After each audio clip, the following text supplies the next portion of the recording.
ఉపాధ్యాయ మిత్రులందరికీ నమస్కారాలండి. ఉపాధ్యాయ మిత్రులందరికీ నమస్కారాలు. ఈరోజు మనం నిష్ఠ ఆన్లైన్ శిక్షణ కార్యక్రమంలో భాగంగా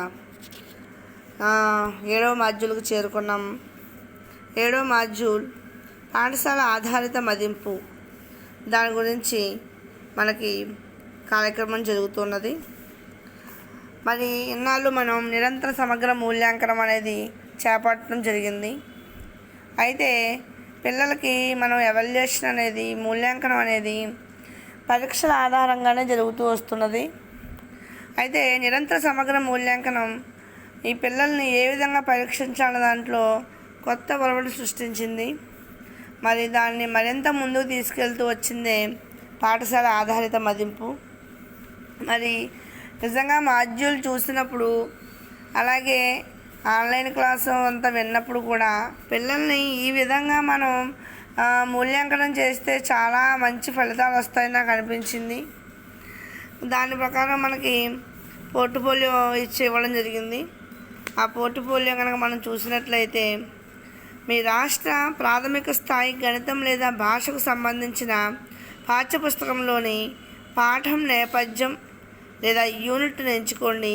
అందులో ఒక అధ్యయనానికి బోధనాభ్యసన మరియు మూల్యాంకన ప్రణాళిక వ్యూహాలను గుర్తించండి. ముఖ్యంగా ఈ పాఠశాల ఆధారిత మదింపు కార్యక్రమం ద్వారా మనకి మాడ్యూల్లో ఇచ్చిన విషయాల్ని ఎక్కువగా ఉపయోగిస్తూ ఈ యొక్క పోర్ట్ఫోలియో కొంచెం తయారు చేయమని చెప్పడం జరిగింది. దీనికోసం మళ్ళీ నేను ఒక పోర్ట్ఫోలియోని గణితం లేదా భాషకు తీసుకోమన్నారు. నేను భాషకు తీసుకున్నాను, తెలుగు భాషకు తీసుకున్నాను. దాని మీద తెలుగు పాఠానికి నేను ఒక పోర్ట్ఫోలియో కృత్యం తయారు చేశాను. ఇది మాదిరి పోర్ట్ఫోలియో కృత్యం. ఇందులో మనం మొదట ఉపాధ్యాయుని పేరు, పాఠశాల, మండలం, జిల్లా, తరగతి వచ్చేసి 3వ తరగతి, విషయం తెలుగు, పాఠం పేరు తెలుగు తల్లి. ఈ పాఠం ద్వారా ఆశించిన అభ్యసన ఫలితాలు: మొదట పిల్లలు గేయాన్ని రాగయుక్తంగా అభినయం చేస్తూ పాడగలరు. తెలుగు తల్లి గేయ సారాంశాన్ని సొంత మాటల్లో చెప్పగలరు. గుణింతాక్షర పదాలను, ద్విత్వాక్షర పదాలను, సంయుక్తాక్షర పదాలను గుర్తించగలరు. ప్రాస పదాలను కూడా వీళ్ళు రాయగలరు. ఈ పాఠం ద్వారా మనం ఆశించే అభ్యసన ఫలితాలు ఇవి. తెలుగు తల్లి పాఠాన్ని మనం ఒకసారి పరిశీలించినట్లయితే, ఇది శ్రీశ్రీ గారు రచించినటువంటి చాలా చక్కని గేయం అండి. ఇది మరి తెలుగు యొక్క గొప్పతనాన్ని, తెలుగుదేశం యొక్క గొప్పతనాన్ని, తెలుగు జాతి యొక్క గొప్పతనాన్ని వర్ణిస్తూ మన శ్రీశ్రీ గారు రచించారు ఈ గేయాన్ని. దీని ముందు ఒకసారి మన పాఠశాలలో అయితే మరి అభినయం చేస్తూ, అలాగే దానికి చక్కగా డ్యాన్స్ కూడా చేయిస్తూ మరి ఈ పాట చెప్తాము. మనం ఒకసారి రాగయుక్తంగా ఈ పాటని ఎలా పాడాలో, పిల్లలకి ఎలా చెప్పాలో చూద్దాం. అదేవో తెలుగు తల్లి అందాల నిండు జాబిల్లి, అదేవో తెలుగు తల్లి అందాల నిండు జాబిల్లి, ఆనందాల కల్పవల్లి అదే నీ తెలుగు తల్లి, పదవోయి తెలుగోడా అదే నీ తెలుగు మేడ, సంఖ్యలు లేని నేల సంతోష చంద్రశాల, కనబోయి తెనుంగులేడా అదే నీ అనుంగు నేల, అదేవో తెలుగు తల్లి అందాల నిండు జాబిల్లి, అదిగో సుదూర నేల చనబోయి తెలుగు వీరా, పదవోయి నిర్భయంగా పదవోయి నిశ్చయంగా, కదలవోయి ఆంధ్ర కుమార నిద్ర వదలవోయ్, నవయుగం నిర్మింపసాగవోయ్, కదలవోయి ఆంధ్ర కుమార. ఇది గేయం అండి. మరి ఈ గేయాన్ని పిల్లలకు చెప్పిన తర్వాత వాళ్ళ చేత రాగయుక్తంగా పాడించడం జరుగుతుంది. వాళ్ళు పాడిన తర్వాత మరి మన యొక్క బోధనాభ్యసన ప్రక్రియలో భాగంగా వాళ్ళని మూల్యాంకనం చేస్తూ వాళ్ళకి కృత్యాలను ఇస్తూ మరి పాఠాన్ని ముందుకు ఎలా తీసుకెళ్ళాలన్న దాని గురించి నేను రాశాను. అయితే ఇందులో మనం విద్యార్థులకు ఒక కృత్యాన్ని ఇస్తాం.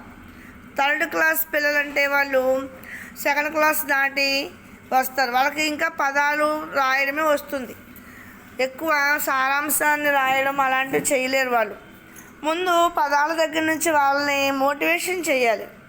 దానికోసం ఒక కృత్యాన్ని ఇచ్చి అదేం చేద్దామంటే, కృత్యాన్ని ఎలా తీసుకున్నానంటే, విద్యార్థులు గేయాన్ని రాగయుక్తంగా ఆలపించిన తర్వాత దానిలో పదాలని 2 అక్షర పదాలు, 3 అక్షర పదాలు, 4 అక్షర పదాలుగా గుర్తించాలి. దీనికోసం విద్యార్థులు నేను 3 జట్లుగా విభజించడం జరుగుతుంది. ఒక మొదటి జట్టుకి 2 అక్షర పదాలు తయారు చేయాలి. వాళ్ళు గేయాన్ని చూస్తారు, చదువుతారు.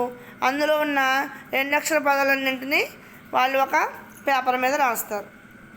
అలాగే ఇంకొక జట్టు వారు 3 అక్షర పదాలని రాస్తారు. మరొక జట్టు వారు 4 అక్షర పదాలు ఏవైతే ఉన్నాయో అవి రాస్తారు. రాసిన తర్వాత ముగ్గురు కూడా 3 జట్ల వాళ్ళు కూడా ఈ యొక్క పదాలని బ్లాక్ బోర్డు మీద కానీ లేదా వాళ్ళ పుస్తకాల్లో కానీ రాసుకోవడం జరుగుతుంది. దీని ద్వారా ఉపాధ్యాయునిగా మనం చేయాల్సింది ఏంటంటే, గ్రూపులో అందరు విద్యార్థులు పాల్గొనేలా చేయాలి. విద్యార్థులు కృత్యం పూర్తి చేసిన తర్వాత గ్రూపులో అందరినీ కూడా పదాలని బిగ్గరగా చదవమనాలి. ఒకరి తర్వాత ఒకరిని చదవమనాలి.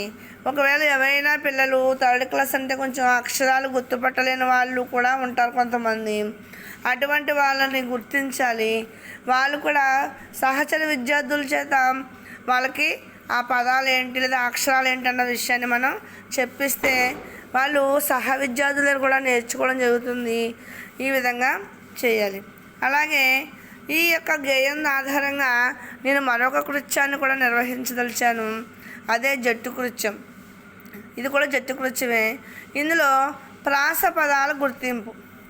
ఈ యొక్క గేయాన్ని మనం చూసినట్లయితే ఎక్కువ ప్రాస పదాలు వచ్చాయి. విద్యార్థుల్ని వృత్తాకారంగా కూర్చోబెట్టాలి. ఒక బంతిని వాళ్ళకు వచ్చి వాళ్ళ పక్కన విద్యార్థికి అందిస్తూ ఉండమనాలి.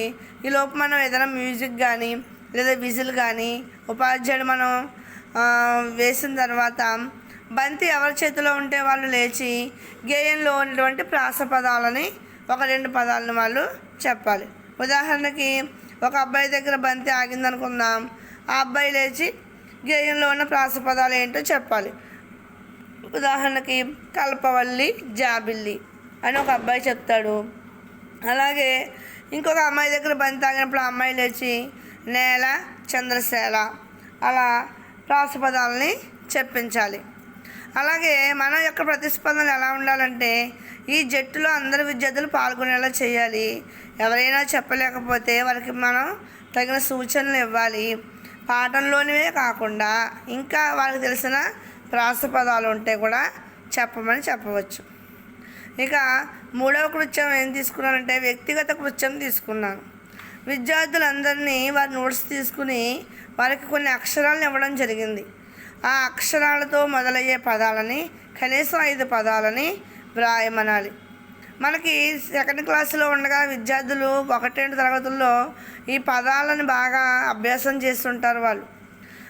వారి యొక్క పూర్వజ్ఞానాన్ని వాళ్ళు ఉపయోగించుకుని వీళ్ళు ఏం చేస్తారంటే, ఆ అక్షరాల మీద వ్యక్తిగతంగా వాళ్ళు ఎవరికి వాళ్ళే ఆ కృత్యాన్ని రాసుకుంటారు.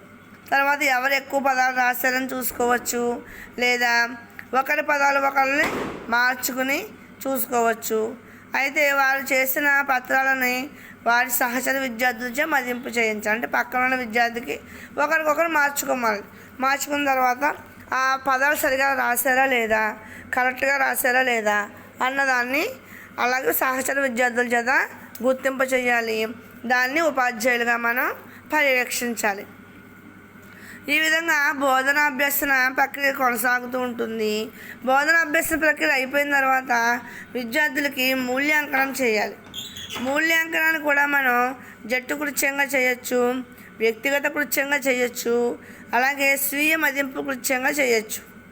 ఇందులో నేను జట్టు కృత్యానికి ఏమి ఇచ్చానంటే, తరగతిలో విద్యార్థులను సమూహాలుగా విడదీయాలి.